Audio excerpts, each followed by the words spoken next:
The past year and a half has been challenging in more ways than one, but it's challenged the way that we experience our homes. So while this new home-centric experience may not have been pleasant for many, I do think that it's had some positive impacts because it's encouraged us to try new things in our homes and to more closely examine the type of environment that we're cultivating and surrounding ourselves with.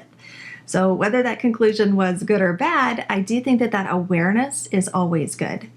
But at this point, we've had time to adjust and trial and error some things, which means that it's a great time to declutter some of those failed experiments or belongings that we've transitioned out of over the past year and a half. For many people, fall is also a time of preparation and getting organized.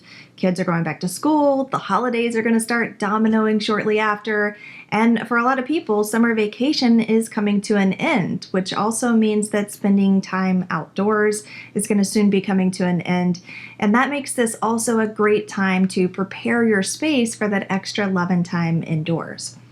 So today we're going to be talking about 30 things to declutter before 2022 or at the closing of 2021. This is going to be a two-parter because it's going to be a little bit longer. So we're going to talk about the first 15 things today, and then you can come back next week to check out the second 15 things on this list of 30 things to declutter before 2022.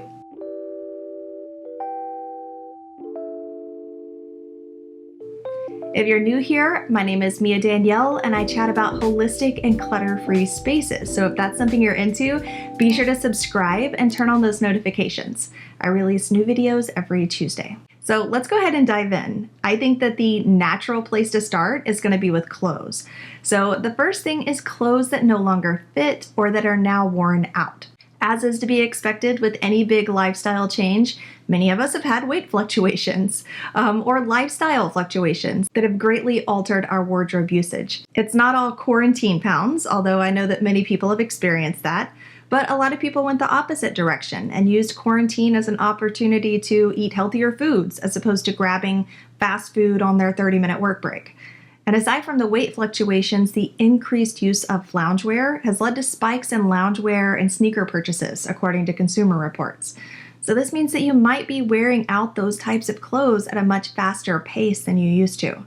Now is a good time to go ahead and declutter those items that you haven't fit into for the past 6 months to a year, or that are completely worn out and now are stretched and have holes in them or have already been replaced. Number 2 on that same path is business attire and accessories. So many businesses have concluded that allowing for remote working is not only doable, but is more cost effective. And all of the business reports say that this transition is not going away as more and more businesses are exploring work from home employment models. So if this is you, then it might be a good time to consider letting go of some of the heels and the blazers and the briefcases that might not be getting much love. This transition will likely result in some major wardrobe changes for many people. According to shopping trends, it already has. So you might only need maybe 1 or 2 outfits of professional attire in your wardrobe, whereas maybe it used to take up the majority of your closet. Number 3 is extra furniture pieces. Now I say this because I know that when everything hit the fan and people started having to move their entire lives back home, from schooling the kids to working at home, a lot of things had to be makeshift put together to make these stations because nobody was really prepared. So maybe you have like an extra desk set up in the living room that wasn't there before, or that you don't necessarily need anymore. Or maybe like me, you had a tent up in the garage so that you could have your own personalized business work area. That's been taken down now. But any extra furniture pieces that you got out of a time of panic and experimentation that you're not actually using anymore, now is a good time to go ahead and declutter those pieces and just streamline the space and the purposes that you're using those spaces for. We've all had time to experiment with different layouts to find out what's going to work out best for you. So now we can go back in and declutter those things that aren't working out or that are no longer needed. Let's shift modes here for a second because the pandemic is not the only thing that's happened over the past year and a half. We've also had a major spike in travel, especially over this past summer of 2021 when things opened back up. So if that was you, then now's a good time to go back and evaluate all of the travel bottles and travel supplies and paraphernalia that you may have made your way home with. Number 5, I feel like you cannot talk about 2020 or 2021 without bringing up masks. So I am not saying at all that it's time to get rid of your masks. But again, we've had enough time to settle in and find what feels comfortable and what's effective and what works well for us. So if you're like me, then for a while you were probably finding random masks that you've tried over time shoved in different places like the car doors or your underwear drawer. And now's a good time to go through and discard all of those masks that are too loose or are ineffective or that you just don't like and that you've replaced with better ones. Number 6 is expired antibiotics or prescription medications. Now, I hope that nobody here got COVID or got really sick over the past year and a half. But even if you got a cold or the flu during that time, now's a good time to go through and to get rid of those antibiotics and prescription medications that probably have expired. And honestly, if you get sick again, it's worth going to the doctor to get a new prescription. That's not really something that you want to mess around with. Not all bacterial infections or illnesses require the same kinds of antibiotics. So it's always best to err on the side of caution. Any doctor will tell you this. Please do not reuse your antibiotics and just get prescriptions as you need them. Now, I have talked about decluttering medications in the past, and people have pointed out that you can oftentimes take your medications to pharmacies or to drop-off centers where they can recycle or safely dispose of medications. I did look up the FDA website, and it does recommend that you do that with prescription medications or definitely with narcotics, but it also says that it is totally safe and acceptable to flush medications, just saying what they said, or to trash them as long as you're doing it safely and, of course, removing your prescription information. Number 7 is plants that haven't survived the harsh weather. Again, COVID is not the only thing that's happened over the past year and a half, although it did lead to a lot of people, myself included, to start growing and bringing in more plants than usual. And we've had really harsh weather all over the country for the past year. Even here in the Pacific Northwest, where it's usually nice and cool, we've had above 100-degree weather. In fact, yesterday, I think it was 106. So any plants that you have that have not survived this harsh weather or that aren't holding up well, there's nothing sadder than having dead plants in your space to really bring down the vibes. So be sure that you're decluttering those from your space as needed. So let's talk about pens and office supplies. Again, kids doing school from home, you trying to run business from home and just doing all the things. I know it can seem really appealing to just kind of have pens spread across the house and seemingly conveniently grab whenever you need one. But it's actually a lot easier if you have a set of really nice pens that you enjoy using, so you're not grabbing the crappy ones or grabbing the ones that are out of ink, that's in one location where you always know where it is. So you're not having to scavenge and frantically dig through drawers trying to find a pen. You know where they are and you know that they're good quality and that you're getting what you need. For me personally, my desk is in my room, so I keep my pens in my own bedside table, and I always keep one in my purse so that I have one when I need one, when I'm out and about, because that always comes up. The same goes for office supplies. We've had, again, enough time to experiment with working from home to find what we actually need and what's going to be useful inside of that landscape. So it may not be the exact same supplies that you needed when you were going into an office, if that was the case. You might find that you got really excited about working from home and went crazy and bought a bunch of office supplies, and now you're realizing that you don't really use the stapler or the roll of tape or whatever the case may be. So now is a good time to go back and evaluate what you've experimented with over the past year and a half and declutter those things that you're not actually using or getting value out of. While we're talking about office spaces, it's a good time to bring up documents and papers. Because again, with a lot of people, kids being from home, you probably collected a lot of school papers, schoolwork, maybe notices, notebooks, and also just general business-related documents or legal documents for whatever's happened over the past year and a half. So all of those things can start to accumulate and spread across your office table, which is really not conducive to any kind of workflow or creativity.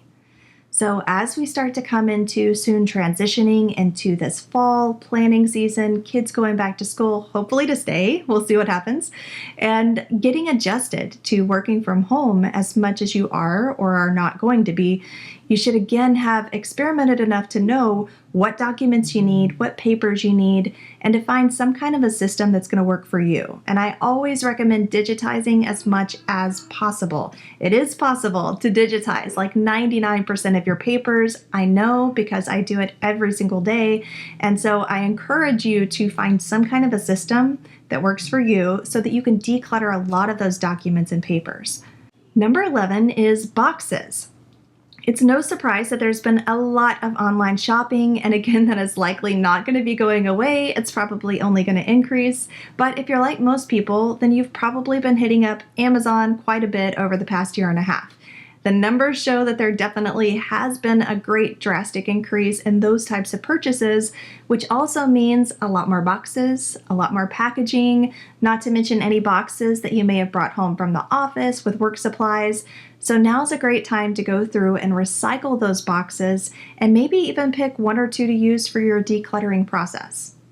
Number 12 is takeout and delivery menus. Obviously, for anybody who enjoys eating at restaurants or eating fast food, there was a period of time where your primary option for doing that was to order delivery or takeout.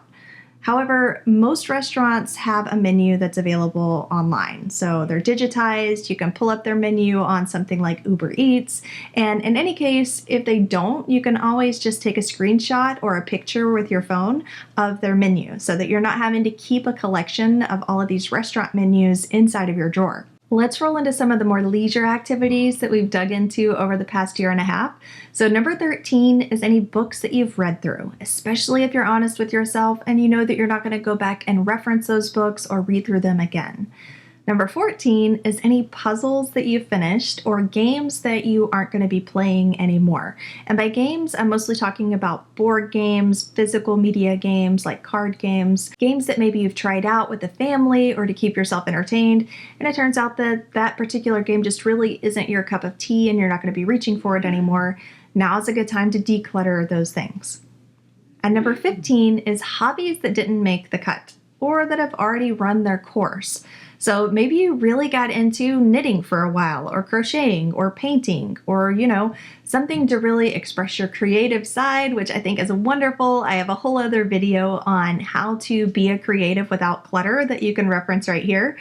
But if you tried out a hobby that just didn't really work, you weren't really that into it, or that's already run its course and you're just not really feeling it, you're not going to be doing that anymore, now's a great time to go back, reevaluate those things, and free up some of that space. So those are the first 15 items in this list of 30. This should be enough to really get you started and get those wheels spinning. And be sure to check back next week for the next video on the remaining 15 items to declutter before 2022. Before I close out, there are a lot of really exciting things going on over here right now. We still have a week left of the Living with Less giveaway. So you can enter and you still have time to get tons of entries in to win this entire Living with Less giveaway package. Also, coming up really soon in a couple of weeks, the first week of September, last week of August, we're going to have our first live event. I only do this 1 to 2 times per year, and it's always a lot of fun. So I would absolutely love to have you join. We're actually opening up registration for that today. So the big live event is going to be on September 3rd, but that whole week we're going to be doing different trainings, and it's just going to be a lot of engagement and a lot of fun. So hopefully you can make it, and I'll be sure to leave the link to the registration page down in the description. I'll catch you back next week for the final 15 things to declutter before 2022.